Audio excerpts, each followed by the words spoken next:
ምንድነው የሚባለው በአባው ተረት ማወቅ እናውቃለን ብንናገር እናልቃለን የሚል ነገር ስላለ ብዙ ችግሮች አሉ ስለዚህ ይባላልና መንግስት መንቃት አለበት መንግስትን ስንወቅስ ነበር እውነተኛ ወቀሳ ነበር ህዝቡ ሲወቅስ ነበር ያስታውሱታል ክቡር ጠቅላይ ሚኒስትር 2 አመት በሙሉ መንግስት ተኝቷል የለም እንደ እስከ መባል ደረጃ ደርሷል ያስታውሱታል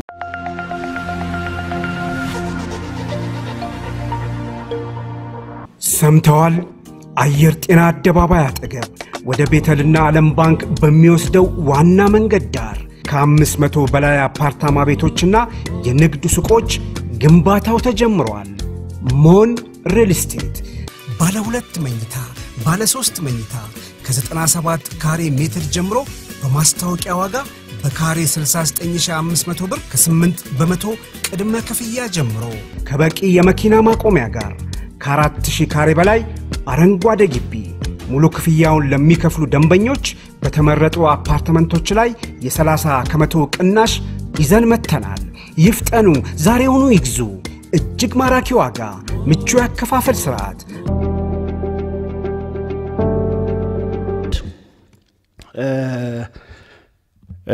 ከኔ በፊት የተናገሩት አቶ ደረጀ ስለ ሰላም ገልጿል ግን ለምንድነው ሰላም ያጣ ነው መባል ያለበት ይመስለኛል ለምንድነው አሁን ሰላም ያጣ ነው የኢትዮጵያ ህዝብ ለ27 አመት ለውጥ ይፈልግ ነበር እኛም እዚህ የተሰባሰብን የፖለቲካ ፓርቲ አመራሮች ለ27 አመት ለውጥ ይያልን ብዙ ስንተጋ ብዙ ውጣውረዶች ውስጥ ነበርን አንዳንዶቻችንም ከእስር ቤት በለውጡ የተፈቱ አመራሮችም አሉ ከዛ በፊትም ብዙ ችግሮች ውስጥ ነው ያሳለፍነውና ዞሮ በብዙ ችግሮችም ውስጥ በብዙ እልቂቶችም ውስጥ ለውጡ እውን ሆኗል ታዲያ ለውጡ እውን ከሆነ ለምንድነው ሰላም ያጣን ለምንድነው ከችግሩ ያልወጣ ነው ለውጥ ፈላጊ ኢትዮጵያ ህዝብ እስከሆነ ድረስ ለውጥ ፈላጊ ኢትዮጵያ ፖለቲካ አባላት እስከሆኑ ድረስ ሁሉም በጋራ ለውጡን እስከፈለግንና ለውጡ እውን ከሆነ ለምንድነው ብለን ስንጠይቅ ሁሉ ጊዜ በአምሮ የሚመላለስ ይሄ ነው ቁልፍ ችግሩም እዚህ ላይ ይመስለኛል ክቡር ጠቅላይ ሚኒስትር በኔ ግምት በኔ እምነት እኔ አንድ በ2008 አካባቢ ላይ በኦሮሚያ የቄሮ ትግል በተጧጧፈ ጊዜ አንድ የኢህአዴግ ባለስልጣን የሆኑትን ሰው ተገናኝቼ ነበርና እንደዚህ ስለ ሰላም ጉዳይ ነው ምንነጋገረው ይቀርብ ነበርና እኔ አንድ የመሰለኝን ጉዳይ ነገርኩት እንዲህ ቢሆንስ የሚለው ነገር ነውና ያ ሰው የውሃት ከፍተኛ አመራር ናቸውና አሁን አንተ ኢህአዴግ ከስልጣን ቢወድቅ ይሄ ሀገር የሚሆን ይመስልሃል ወይ ነው ያሉ ብዙም ተዳፍሬ መናገር አልፈለኩም አይ ሀገር መቀጠል አለበት የሚል ነገር ሳነሳ ከ80 በላይ ሃይማኖት ያላት ሀገር እንደ አሸን የፈላ ሃይማኖት ባለችበት ሀገር ሰላም አይሆን ታይዋል ብሎ ያሉኝ ዛሬ ነው የተናገርኩት ክቡር ጠቅላይ ሚኒስትር ምንድነው የሚባለው በአባው ተረት ማወቅ እናውቃለን ብንናገር እናልቃለን የሚል ነገር ስላለ ብዙ ችግሮች አሉ ስለዚህ ለውጡ ከሆነ ለውጡን የገጠመው ችግርና ፈተናው ለውጡን በማይፈልጉ እና ለውጡ የመጣባቸው ኃይሎች እናም በለውጡ ውስጥ የተሰገሰጉ የለውጥ ሰዎች በሚመስሉ ኃይሎች ነው ሰላማችን ያጣ ነው በጣም ይሄንን ስናገር እጅግ በጣም በዚች ባለፈው ካጫሉ ህልፈተ ህይወት በኋላ እንኳን እንደ ፖለቲካ አመራርም እንደ ኦሮሞነቴም ብዙ መረጃዎችን ስቀበል ስለነበረ ምናልባት መንግስትና የብልጽግና ፓርቲ አመራሮች የሚያዩት ወደ ውጭ ብቻ ሊሆን ይችላል ችግሩን እያመጡ ያሉት ችግሩን ያመጡት ወደ ውጭ ያሉት ሰዎችን ብቻም አይደለም እቤት ውስጥም ብዙ ችግሮች እንደ አንድ ኢትዮጵያዊ እንደ አንድ ፖለቲከኛም እንደ አንድ ኦሮሞም አይቻሉ የውጭው ችግር ዓላማዬ ነው ብሎ ሁከትና ብጥብጡ ትርፍ ለማግኘት የሚሰራ የታወቀ በመንግስትም በህዝብም የታወቀ የኢትዮጵያ ህዝብም ያወቀ ጉዳይ ስልጣን ስላጣ ስልጣን ከጁ ስለወጣ ኢትዮጵያ እኔ ካልመራኋት ሀገራቶንም ብዙ ሃይማኖቶች አሉ ብዙ ልዩነቶች አሉ ያን ልዩነት ተጠቅመን እንቀውጣለን በጠብጣለን የሚል ነገር እናውቃለን በፊትም እሱ ነው የሆነ ያለው ነገር ግን ለውጡን ኃላፊነት ወስዶ ለውጡን እናሻግራለን ኢትዮጵያን ህዝብ እናሻግራለን ብሎ ደግሞ ከናንተ ጎን ደግሞ የቆመ መስሎ ደግሞ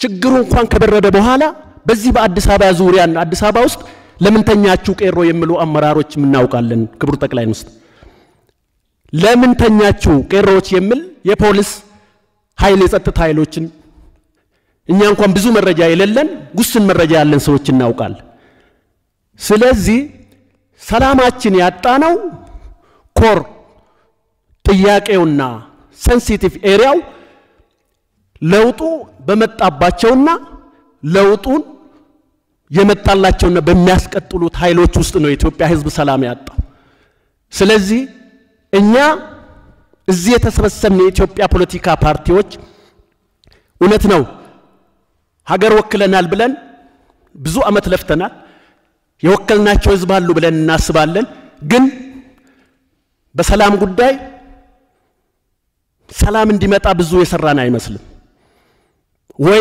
ዝም ብለናል ወይ ደግሞ እኛ ምን ፈልጋለን ማለት ነው ያንን ወከትና ብጥብጥ በአቋራጭ ስልጣን የመያዝ አባዜ እኔ ለመጨረሻ ጊዜ ይቆማል ብዬ ያስቤ ነበር በጣም ነው ምናዝነው ለተከሰተው ስለዚህ መንግስት እንደ መንግስት ላሳጥርና ብዙ የሚያናግሩ ነገሮች አሉ የኦሮሞ ተረት ሁንደን ዱበተኒ ቡግደን ኑንገተኒ ይባላልና መንግስት መንቃት አለበት መንግስትን ስንወቅስ ነበር እውነተኛ ወቀሳ ነበር ህዝቡ ሲወቅስ ነበር ያስታውሱታል ክቡር ጠቅላይ ሚኒስትር 2 አመት በሙሉ መንግስት ተኝቷል የለም እንደ እስከ መባል ደረጃ ደርሷል ያስታውሱታል እናስታውሳለን ህዝባችን ትክክል ነበር የሚመጣውን አይቷል ማለት ነው እኛም ጮህናል ለምንድነው ምርጫ በሌለበት ሰዓት በኦሮሚያ ውስጥ በበጋ ወራት አዋራ ተነስቶ ሀገር በማይታይበት ሁኔታ ሲቀወጥ የነበረው የምርጫ ካምፔን የለም የምርጫ ጊዜ ቀጠሮ የለም ምንም ነገር የለም እኛ ጥግዘን ምንድነው የሆነ ያለው ብለን እኮ ጥግዘን ፈርተናል ፈርቷል እኮ ህዝብ ስጋት ውስጥ እያለ መንግስት አለኝ ብሎ እኮ ነው የለውጡ መንግስት እኮ መንግስት ነው ህዝቡ ቁና ሰጥቶታል በየአመቱ ሰኔ በመጣ ቁጥር ለምንድነው ምንቀብረው ለምንድነው ምናለቅሰው ሰኔ 16 በርሶ ላይና በጓደኞቹ ላይ ተጀመረ በአማራ ክልል ላይ ሁለተኛው ሰኔ ሶስተኛ ሰኔ በመንወደው አጫሉ ሁንዴሳ ይሄ የኢትዮጵያ ህዝብ ያውቀዋል ህዝቡ ያውቆታል እኛም እናውቀዋለን ስለዚህ እኔ በዚህ ጉዳይ ላይ ማሳሰብ የሚፈልገው እኛም እንደ ሀገር እቺ ሀገር እንድትቀጥል ከፈለግን የጋራ ሀገራችን እንድትሆን ከፈለግን እኛም ለሰላም ዋጋ እንክፈል ለሰላም እንሞት ማንም ይሞታል ለሰላም እንቁም ዘብ እንቁም መንግስት ቅድም ያልኩት ነገር ወደ ውጭ ብቻ ሳይሆን ደግሞ ብብቱ ውስጣል አሁን እውነት ለመናገር ነው ወይ አቅማችን ውስን ስለሆነ ነው ወይ የሚሰማን ስለሌለ ነው በተለይም በኦሮሚያ ክልል ውስጥ በታችኛው አመራር ደረጃ ከቀበሌ አመራር የወረዳ አመራር እውነት ነው የሚናገረው ይሄ በሚዲያ የሚተላለፍ ከሆነ ህዝቡ ይሰማል ህዝቡ ተቸግሯል መንግስትና ሌላው አካል መለየት አቅቶታል በአንድነት ነው የሚሰሩት የተሳሰሩ ናቸው ትላንትና 27 ዓመት ሲዘርፍ የነበረ አመራር እየበጠበጠ ነው ያለው ኦፊሻሊ እየበጠበጠ ነው ያለው ሲረጋጋ ምን እንደሚሆን ስለሚያቅ ነው ይሄም የህዋትም ችግር እኮ ይሄ ነው አገር ከተረጋጋች አገር ሰላም ከሆነ መንግስት ፋታ ካገኘ ምን እንደሚመጣ ይታወቃል የህግ ተጠያቂነት ነው የሚመጣው ከህግ ተጠያቂነት ነው ማንም አይድንም እርሶም ብለዋል እኛም ይሄንን ሐሳቡን እንደግፋለን ስለዚህ የኢትዮጵያ ህዝብ ሰላም ይፈልጋል የኢትዮጵያ ህዝብ ለውጥ ይፈልጋል የፈለገው ለውጥ ነው የመጣው ልጁን ገብሯል ደሙን አፍሷል አሮጊት ሽማግሌ ሞቷል ይሄ የልጆቻችን ዋጋ በከንቱ ማንም እንደፈለገ መጫወቻ እንዳይሆን መንግስት መጠናከር አለበት የህግ የበላይነት መከበር አለባቸው መከበር አለበት የዜጎች ደህንነት ከምንም በላይ መጠበቅ አለበት አመሰግናለሁ ክቡር ጠቅላይ ሰምተዋል አየር ጤና አደባባይ አጠገብ ወደ ቤተልና ዓለም ባንክ በሚወስደው ዋና መንገድ ዳር ከ500 በላይ አፓርታማ ቤቶችና የንግድ ሱቆች ግንባታው ተጀምሯል ሞን ሪል ስቴት ባለ 2 መኝታ ባለ 3 መኝታ ከ97 ካሬ ሜትር ጀምሮ በማስታወቂያ ዋጋ በካሬ 69500 ብር ከ8 በመቶ ቅድመ ክፍያ ጀምሮ ከበቂ የመኪና ማቆሚያ ጋር ከ4000 ካሬ በላይ አረንጓዴ ግቢ ሙሉ ክፍያውን ለሚከፍሉ ደንበኞች በተመረጡ አፓርትመንቶች ላይ የ30 ከመቶ ቅናሽ ይዘን መተናል ይፍጠኑ ዛሬውኑ ይግዙ እጅግ ማራኪ ዋጋ ምቹ ያከፋፈል ስርዓት ፈልገው ነገር በዚሁም ለህዝብ መልእክት እንዲሆን እኔ ጋር ሽማግሌ አደራጅቶ በመላክ እኔ ጋር ሰዎች አደራጅቶ በመላክ ጉዳዩን ለመፍታት የምታስቡ ሰዎች ቅንነታችሁን አደንቃለሁኝ ግን አንድ ያልገባችሁ ሚስጥር አለ እኔ የእናንተ ፓርቲ አባላት አጥፍተሃል ይቅርታ ጠይቅ ብትሉኝ ዝግጁ ነኝ ናና ማረሚያ ቤት ያያቸው ብትሉኝ ዝግጁ ነኝ የነሱን እስር በአንድ ቀን መጨመርም በአንድ ቀን መቀነስም ግን አልችልም በሽምግልና ላይ ሲፈልግ የሚፈታ ሲፈልግ የሚታሰር ከሆነ ምን ያደርጋል ዲሞክራሲ ካጠፋ የህግ ስርዓቱ ብቻ ነፃ ያደርገዋል ወይም ፍርደኛ ያደርገዋል እንጂ እኔ ጋር ሽማግሌ በመላክ የሚፈታ አርጋችሁ የምታስቡ ኃይሎችም በዚሁ ብታስቡበት አልችልም እኔ ምህረትና ይቅርታ እንደ መንግስት የሚያሰጥ ጉዳይ የፍርድ ፕሮሰስ ካለቀ በኋላ በዚያ የሚታይ ከሆነ መንግስትን ምህረት አርግ ይቅርታ አርግ ሊባል ይችላል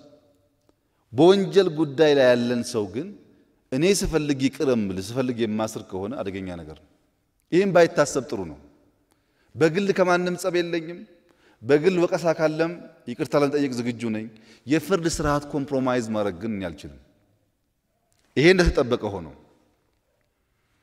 በኋላም ከራሴ ሰዎች ጋር እነጋገራለሁ የማንኛውም ፖለቲካ አመራር ተጠርጣሪ ሰው ጉዳዩን በዋስ ውጭ ሆኖ መከታተል የሚያስችል ነገር ካለ የፍትህ ስርዓቱ ደግሞ ህጉን ተከትሎ ማድረግ አለበት መጫን አያስፈልግም ወንጀሉን በትክክል በማስረጃ ማየት በዋስ የሚታይ ከሆነ በዋስ ማየት በፍጥነት ፍርድ መስጠት የሚቻል ከሆነ መስጠት በዚህ ጉዳይ የፍትህ ስርዓቱ ሚናውን መጫወት አለበት እኛም ድጋፍ እናደርጋለን ካላግባብ ሰው 2 ወር 3 ወር እንዲታሰር አንፈልግም ፍላጎቱ እሱ አይደለም ግን ያለን ሲስተም ይሄው ነው ይሄን ሲስተም ይዘን ምናልማቸውን ምርጥ ህልሞች እውን ማድረግ እንቸገራለን ተቋም ስላልገነባን በሰዎቹ አያያዝ በእስር ቤት ጉዳይ ጥራትና ከደህንነት ጋር የሚያያዝ መሰል ጉዳዮችን በፍጥነት እንፈታለን ግን አንድ ፋሽን አለ ቁርስ ምሳራታቸውን ስልቅጥ አድርገው እየበሉ ፍርድ ቤት ሲወጡ ምግብ አልበላው አይነት ጫወታ ይሄ ፋሽኑ አልፏል ይሄ እንደዚህ አይነት አመጽ ማስነሳያ መንገድ ፋሽኑ አልፏል አዳዲስ እንኳን ታክቲክ መፍጠር ያስፈልጋል የነበረውን ታክቲክ መድገም ብዙ አስፈላጊ ስላልሆነ እሱ አይሰራም እኛ በተቻለ መጠን እስር ቤቱ ንጹህ እንዲሆን የሚያስፈልጋቸው እንዲሟላ ማክሲመም ኤፈርት እናደርጋለን አገር አቅማ በፈቀደ መጠን የፍትህ ስርዓቱን ግን ወንጀል ሰርተ ባልበላም ወንጀል ሰርተ በሆነ ምክንያት ሊቀመንበር ነኝ ሲሲ ነኝ በሚል የሚፈታ ነገር እንደሌለ ደግሞ በደንብ ከግምት ውስጥ ቢገባ ጥሩ ይመስለኛል ሰላምን በፓርቲ ፍላጎት በመንግስት ፍላጎት በእኛ ፍላጎት ብቻ ማከናወን አንችልም። እኛ ያለን ፖሊስ እኮ 100,000 ገደማ ነው። ያለን ህዝብ 100 ሚሊዮን ነው። እያንዳንዱ ሰው እያንዳንዱ ሰፈር ራሱ መጠበቅ አለበት። ሰላሙን ማረጋገጥ አለበት ሰው። ለሰላሙ እያንዳንዱ ዜጋ እናንተን ጨምሮ መትጋት አለበት። ያ ከሆነ ብቻ ነው የተሟላ ሰላም ልናመጣ የምንችለው የሚለው ጉዳይ ቢታሰብ በጋራ ብንሰራ ብንወያይ ጋፖች ካሉ እየፈታን ብንሄድ ጥሩ ነው። ለታረደ ሰው ሳንጨነቅ ለተቃጠለው ሀብት ሳንጨነቅ የኢትዮጵያ ህልውና አደጋ ውስጥ መግባቱ ሳያስጨንቀን ከበደ ተሰማ ታሰረ የሚል ጉዳይ የሚያስጨንቀን ከሆነ ግን የፕራዮሪቲ ችግር አለብን ማለት ነው። ታስሮ ካላግባብ ከሆነ በኋላ ይቅርታ መጠየቅ ይሻላል ሰውየው። አሁን እኮ ጉዳዩ ያለቀ አይደለም። አጫሉ ከተገደለ በኋላ እኮ ሊስቶች አሉ፣ ይቀጥላሉ የሚባሉ ሊስቶች ነበሩ። ከዚህም ከዚያ የሚገደል ሰው ብዙ ነው። ያ የሚገደለውን ሰው ጠብቀን ህይወቱን ማዳን ካልቻል ባጫሉም እያለቀስን በሌላውም እያለቀስን መቀጠል የለብንም። በእንደዚህ አይነት ጊዜ ሚስቴክ ሊፈጠር ይችላል። በፍጥነት እየፈታን መሄድ እንሞክራለን። አቶ አዳነም ከዚህ አንፃር ቢመለከቱት ጥሩ ነው። ሽግግር መንግስት ሐሳብ ማቅረባችሁ ብዙም የሚቆለቁር ነገር አይደለም። ትችት ማቅረባችሁ የሚቆለቁር ነገር አይደለም። የመሰላችሁን በሰላማዊ መንገድ ማቅረብ መብታችሁ ነው።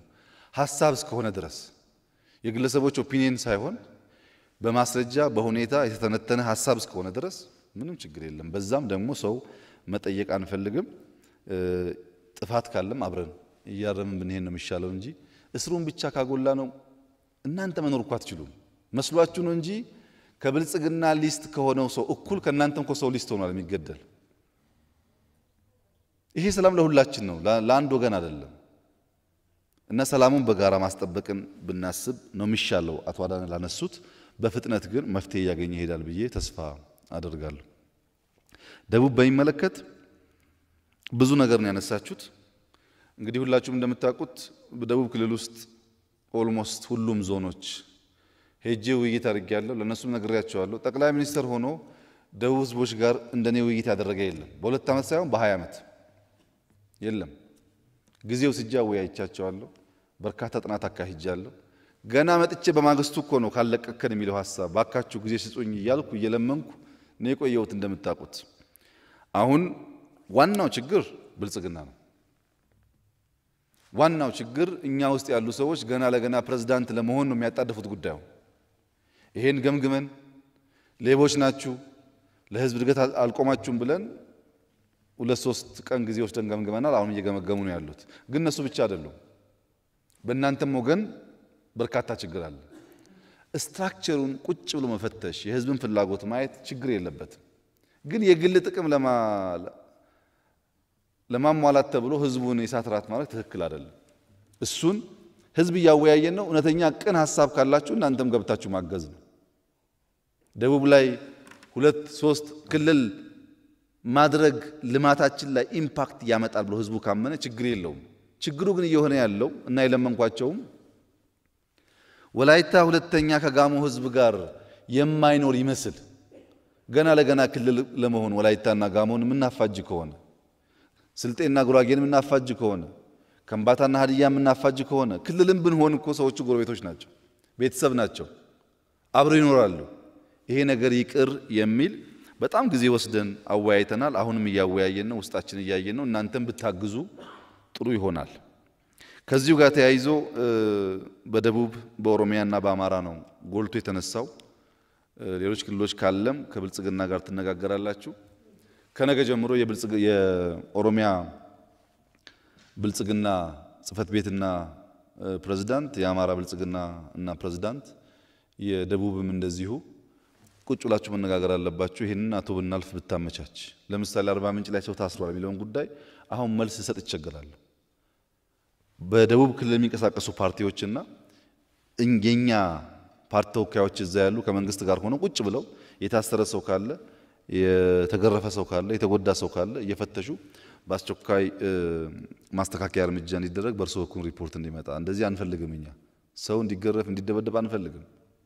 ግን ሁሉን ጉዳይ ስለማናቅ አሁን እዚህ መልስ ብሰጥ ስለሚቸገር የደቡብ ከደቡብ ጋር፣ የአማራ ከአማራ ጋር፣ የኦሮሚያ ከኦሮሚያ ጋር ተነጋግራችሁ አቶ ብናልፍ ሰብሰባ ሪፖርት ከሰጠኝ በሚቀጥለው ፕሬዘንት አደርግላችኋለሁ ያለው ሁኔታ። የደቡብን ከእናንተም ጋር ከደቡብ ክልል ፓርቲዎች ጋር ተወያይቼበታለሁ። ከህዝብ ጋር ብቻ አይደለም። በደቡብ ፓርቲዎች ስንወያይ አሁን አባቴ እንዳነሱት ህዝቡ አንድ ነው፣ አንድ መሆን አለበት፣ ጊዜው አሁን አይደለም የሚል አቋም ያላቸው ሰዎች አሉ። የህዝብ ጥያቄ ነው መታፈን የለበትም የሚሉ አሉ። ተቃዋሚ ፓርቲ ሆነው ብልጽግና ውስጥም አለ። በየመድረኩ የነበረው ውይይትም የሚያሳየው ይሄንን ነው እና ይሄን ማቀራረብ ያስፈልጋል። በዛው አግባብ እየሄድን መሆኑ ታውቆ የእናንተም ድጋፍ ቢደረግ መልካም ነው። ምርጫን በሚመለከት ኤግዛክትሊ እንዳሉት ምርጫ ፕሮሰስም አውትካም ነው፣ የአንድ ቀን ስራ አይደለም። ባለፈው ምርጫ ይደረግ እኛ ስንል የነበርንበት ምክንያት እንዳነሳችሁት 46 ፓርቲዎች መደረግ የለበትም ብለው 6 ፓርቲዎች መደረግ አለበት ካሉ በኋላ አሁን በሚዲያ ላይ ግን የሚታየው ብልጽግና ምርጫ መደረግ የለበትም የሚል አቋም ይዞ ሌሎቻችሁ ደግሞ መደረግ አለበት ያላችሁ በሚመስል መንገድ ነው ኮሙኒኬት የሚደረገው። ምርጫ አይደረግ የሚሉ ኃይሎች ከዚያ ፊት የነበሩት ቀላል የማይባሉት ምርጫ ቢደረግ የሚቆሙበት ቦታ ስለሌላቸው ምርጫ ሳይደረግ እኔ የእንትና ፓርቲ ሊቀመንበር ስለሆንኩ ስልጣን ስጡኝ፣ ስልጣን ብቻ ነው ጉዳዩ። ምርጫ ማያስፈልግም፣ ዲሞክራሲ ማያስፈልግም። ለዚህ ነው ሽግግር መንግስት የሚሉት። ሐሳብ ቢኖራቸው ሐሳባቸውን ኦርጋናይዝ አድርገው ለአንድ ዓመት ምርጫ እንኳን እናንተ ብልጽግና ይሄን ሁሉ ሪሶርስ ይዞ መዘጋጀት በጣም ከባድ። ተዘጋጅቶ አሰልጥኖ ሐሳብ ለይቶ ለህዝብ መቅረብ ነው ተገቢ የነበረው። አይደረግ የሚለው ሁሉ የነበረውን ሲቹዌሽን በማየት አይደለም። ከተደረገ ምንም ተስፋ የለኝም፣ ካልተደረገ ግን ዘመኑ አልቋል፣ ህግ አብቅቷል ብዬ ስልጣን ማግኘት እችላለሁ የሚል እሳቤም አለው። ኮሮና ከመጣ በኋላና በጋራ ካየን በኋላ ደግሞ ነምበር 1 ተቃዋሚ መጀመሪያ አይደረግ ብሎ እጅ ያወጣ ሁሉ እንዴት ምርጫ በኮሮና ምክንያት ይሰረዛል ሲል ነበር። ስለዚህ ሁሉም ውሳኔ ተቀባይነት የለውም። ይደረግም ቢባል አይቀበልም፣ አይደረግም ቢባል አይቀበልም ማለት ነው። ለዚህ ነው የ46 እና 6 ጉዳይ ያለው።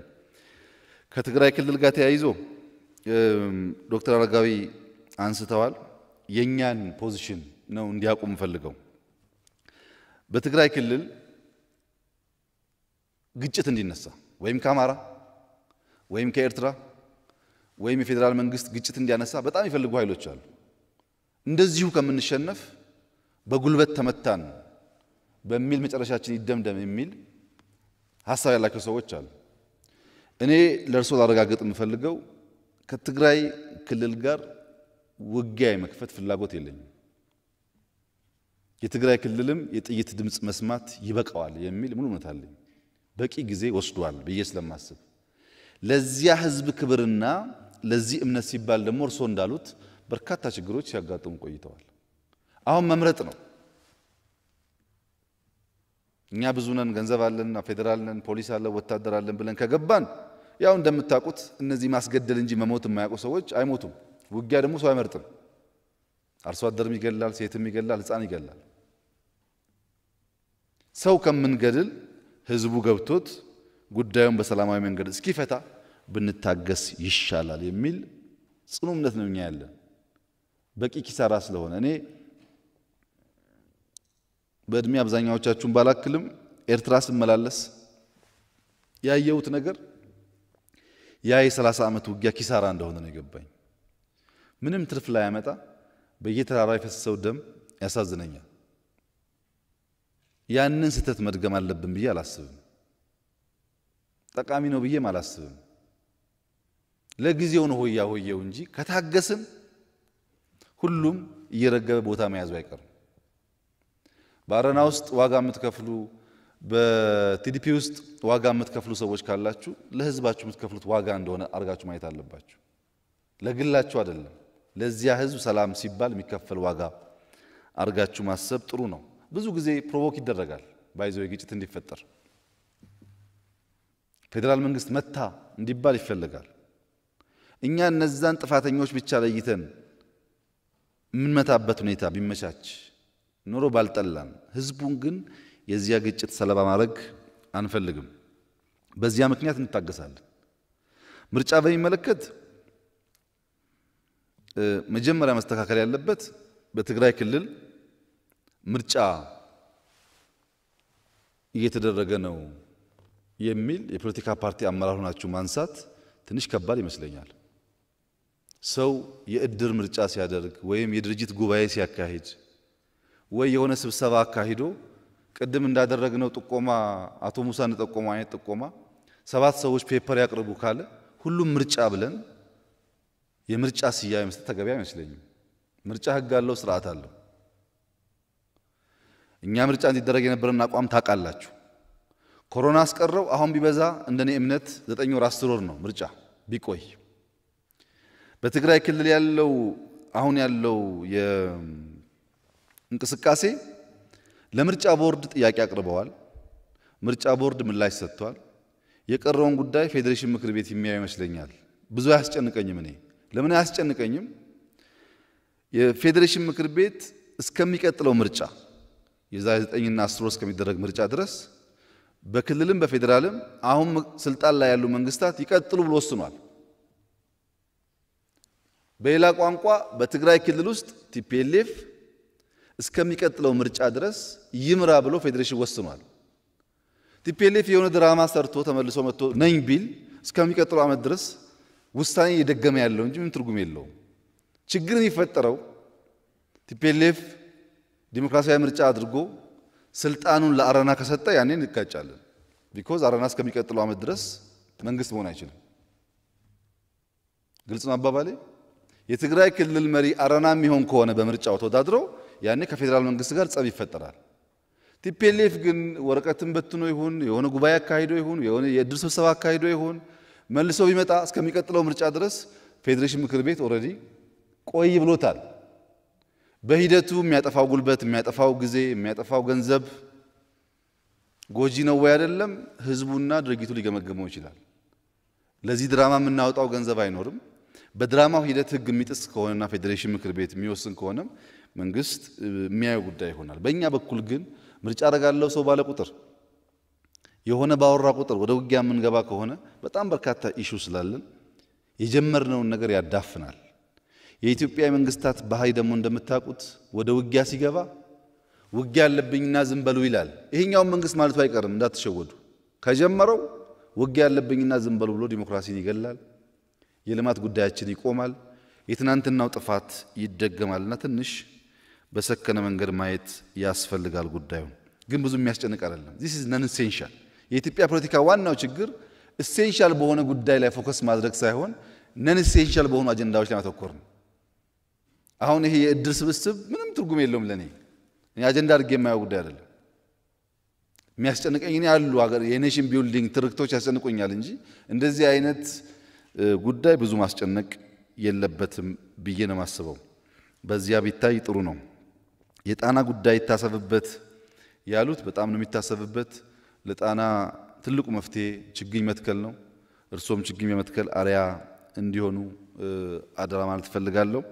ይሄ ከእምቦጭ ጋር የሚያያዘው ያው በቅርበት እዛ አካባቢ ስላሉ ያውቃሉ ብዬ አስባለሁ። እንቅስቃሴዎች አሉ በክልል ደረጃም በፌደራል።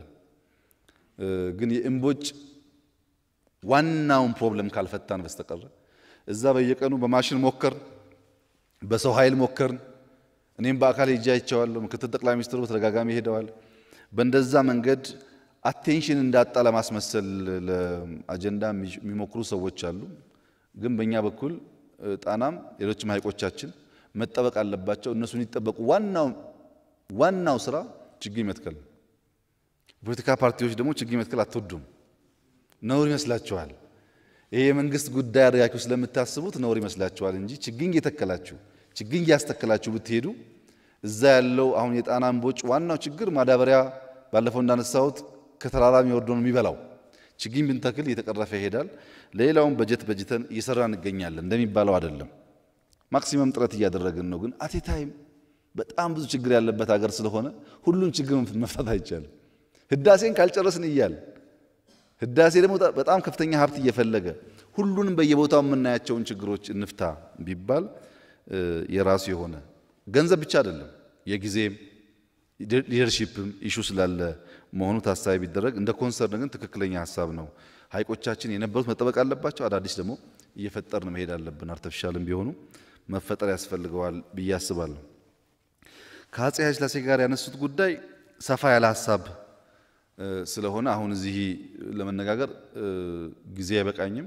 ግን ነካ አድርጌ ለማለፍ ሙሉ በሙሉ እርሶ እንዳሉት አይመስለኝም።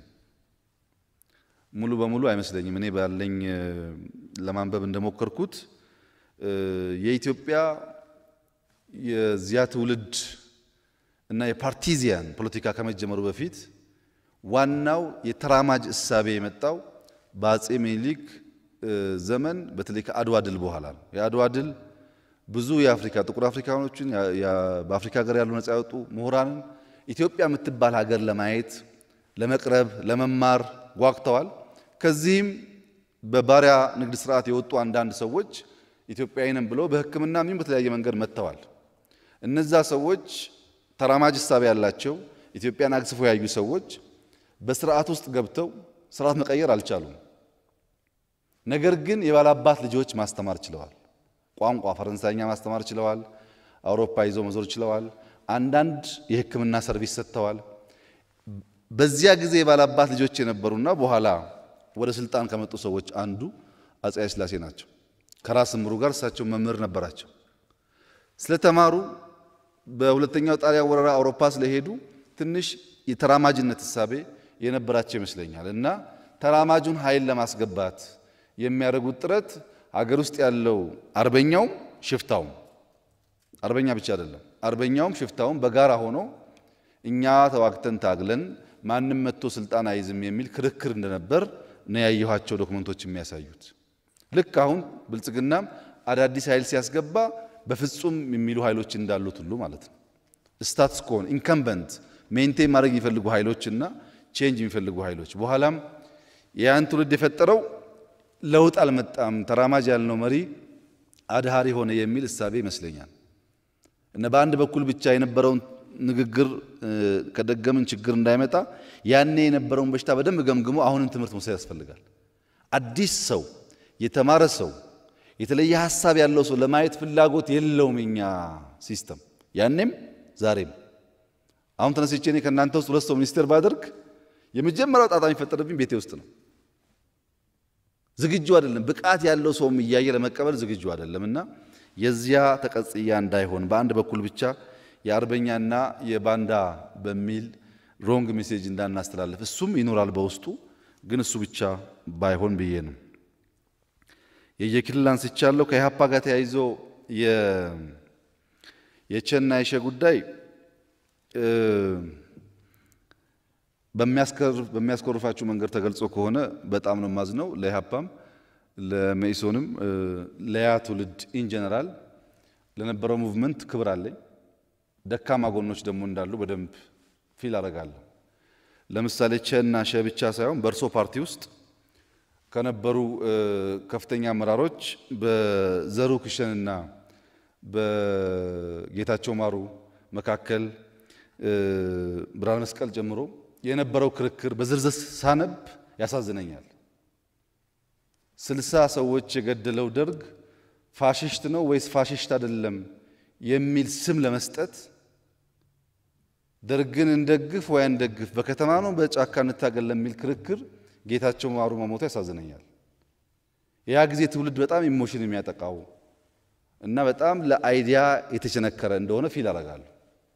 ግን ፓርቲዚያን ፈጥራችኋል ኢትዮጵያ ውስጥ አሁን ያለውን እንቅስቃሴ እኛንም ጭምር በማምጣት ትልቅ ሚና አላችሁ። ብዙ ትምህርት የሚወሰድባችሁ እንደሆናችሁ አውቃለሁ። ይሄ እንደተጠበቀ ሆኖ ግን እርሶም እንደሚያውቁት በመኢሶንና በኢህአፓ መካከል በአይዲዮሎጂ ደረጃ ከንግግር ያለፈ የሚያፋጅ ጉዳይ እንዳልነበረ ያውቃሉ። ሁለቱም ሌፍቲስቶች ናቸው። መንግስቱ ሌፍት፣ ፓርቲዎቹ ሌፍቶች ናቸው።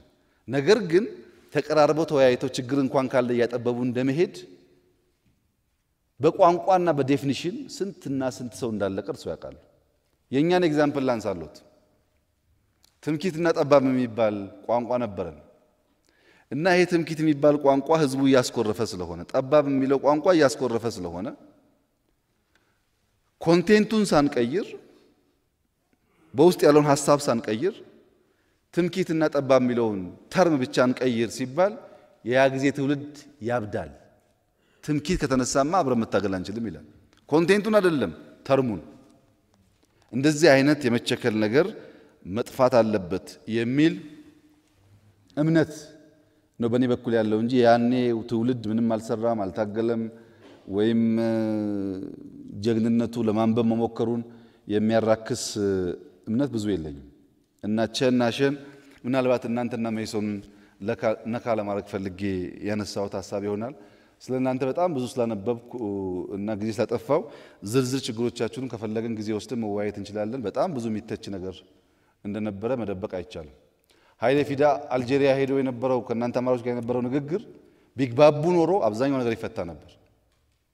ኃይሌ ፊዳ ከአውሮፓ አልጄሪያ የሄደበት ጉዳይና ያወያያቸው ጉዳይ ያን ያክል የሚያጋድል አልነበረም በኔ ንባብ። የእርሶን ያክል ባላቅምና እንደዛ አይነት ነገር በዛ ቢታይ የሚገባችሁ ክብር ግን እንዳለ ሆኖ እሱ ብቻ እኮ አይደለም። ህብረ ብሔራዊ ፓርቲ ለመፍጠር የነበረውን በሽታ በዚያ ጊዜም በኋላ በቅንጅት በህብረት ጭምር የነበረውን በሽታ ስታዩ እነሱን ነገሮች ሳንፈራ በደንብ ገምግመን ካላስተካከል አሁን ብልጽግና እንዴት አድርጎ ነው ከናንተ ፓርቲ ጋር የሚዋሃደው? እንደ ነውር ነው የሚታየው፣ እንደ ታቡ ነው የሚታየው። አብሮ መስራት ተገቢ ያልሆነ ተብሎ ነው የሚታሰበው እንጂ እኮ አይዲያ አምጣ ቢባል እዚህ የተሰበሰበው 100 ሰው ቢበዛ 2 ወይ 3 ሐሳብ ነው ያለው። ያንን ገምግመን ካልተቸን በስተቀር አሁን የጋራ መንግስት መፍጠር አንችልም። የባለፈውን መገምገሙን በዚያ ቢያዩት እንደውም ከኔ በላይ እርሶ ስለሚያውቁ የበለጠ ደካማ ጎንና ጠንካራ ጎኑን በደንብ ቢያሳዩት ጥሩ ይሆናል ብዬ አስባለሁ። ቁንጽል ትችትም ትክክል አይደለም። በደፈናው ደግሞ ያኔ ትውልድ የሚባለውንም እንከን አልባ አድርጎ ማሳየትም ትክክል አይደለም። ጠንካራ ጎኑን መያዝ፣ ደካማ ጎኑን ማረም፣ መደመር እንደዛ ነው የሚለው። ትናንትና ውስጥ ወረትም አለ፣ ትናንትና ውስጥ ውዝፍ ስራም አለ ይላል። ዛሬ ውስጥ ጠንካራ ጎን አለ፣ ዛሬ ውስጥ ደካማ ጎን አለ ይላል። ነገ ውስጥ ተስፋ አለ፣ ነገ ውስጥ ስጋት አለ ይላል። የጊዜ ታካኪ አንሁን የሚለው መደመር ለዛ ነው። እና በዚያ ቢረዱኝ እርሶን ለማስከፋት ወይም የሀፓን ለማስከፋት ተደርጎ ባይታሰብ ጥሩ ነው። የእናንተ ብቻ ግን አይደለም። ነፃ አውጪ የሚባሉ ፓርቲዎችም እንደዛ ናቸው። ለምንድን ነው ቲፒኤልኤፍ እና ኦነግ ዛሬ ባንዲራውን በጋራ ማንጠልጠል የሚችል ከሆነ ያኔ ግንባር መፍጠር ያልቻለው? ሐሳቡ አንድ ነው፣ ሌፍቲስት ነው፣ የነፃነት ግንባር ነው። መጠየቅ አለብን እኮ ለምንድን ነው ብለን እና ያንን በሽታ በደንብ ማየት ጠቃሚ ይመስለኛል። ሌላው